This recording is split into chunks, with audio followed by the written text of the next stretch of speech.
Now, we're going to send the car up to see if there's any more damage underneath the car. If the engine is gone, I don't think it's going to be worth repairing. Look at that. Wow. But so far, so good. Nothing looks obviously damaged. Nothing serious.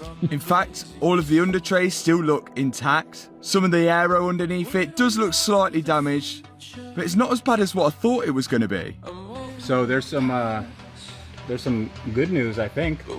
It's got carbon fibre drop links. Whoa. Yeah, boy. Our main thing here, if we're grasping at anything, is seeing if this engine is any good. Our first step then will be removing the rear diffuser so we can expose the bottom of the engine. And lucky for me, it actually looks okay. Next step is taking off the under trays, which are covering over the gearbox. This is the PDK automatic gearbox, and they're not cheap. Looking good. Let's get this brace off. So far, it's looking good under here. A true test would be when we unplug one of these and see how much water actually comes out of them. I'll be surprised if there's no water in it, but it can't be. That thing was fully submerged, the roof, everything. It's actually looking positive under here. Until we remove this strut brace. Oil. Now, why would oil be coming out unless it's overfilled with water and it's pushing oil out? Oh, it's got a crack in the sump. Oh. Come down, this split, that's a hole there, isn't it? Is that plastic? Yeah. Oh, it has. That's a hole. Oh, Susie.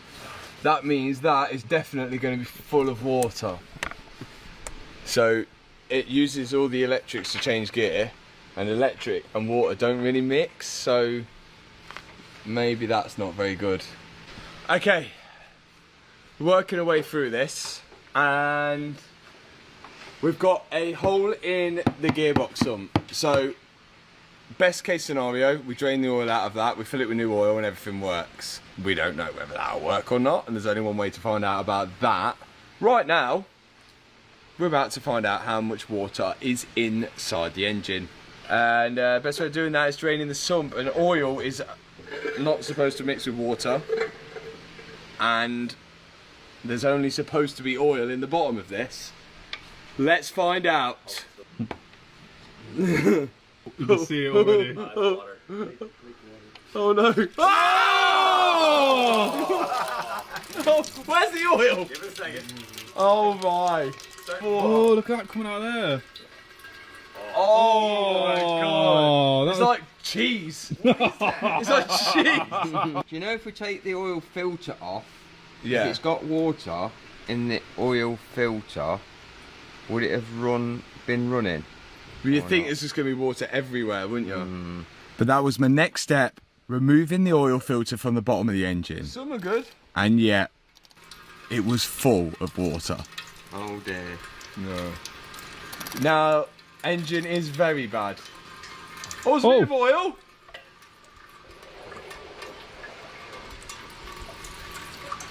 So we've now established that driving a car into water puts water inside the engine. Now, we need to, well, it's bad, but we're really interested to see how far it's gone, and if the engine was running when this went in, then it could mean the engine is just, it might still be repairable, but it would have caused a lot more damage than what it would have if it wasn't running. It would be way less damage. So I'm going to take this exhaust off because it just seems well accessible compared to getting a spark plug out. All the exhaust here, and that's going to access me into the cylinder.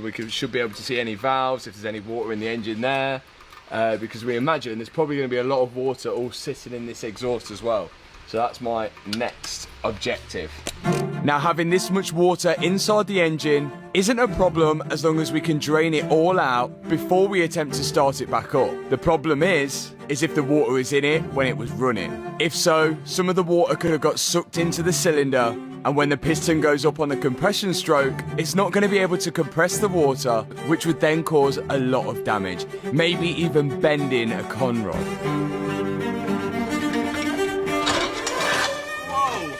Oh! That was full of water. Oh, nice. Can you see the exhaust valves up here, look? They don't look completely rusty, which is good. Like that side is open. They don't look completely rusty. Like, not rusty is good. That's what we're looking for. If it's rusty, bad, because as the pistons move up and down the cylinders, if there's rust in there, it's going to score all of the cylinders. And if the cylinders get scored, then it's going to get oil blow past the pistons, which is going to lead to a smoky engine, burning oil. It's not going to be good. But so far, not really any rust on the valves, and that's just on the valves. We need to see inside the cylinder. So really, the spark plugs is all under here. It's about 6 the spark plug. So I think that's going to be my next step of attack. We're not in the all clear just yet.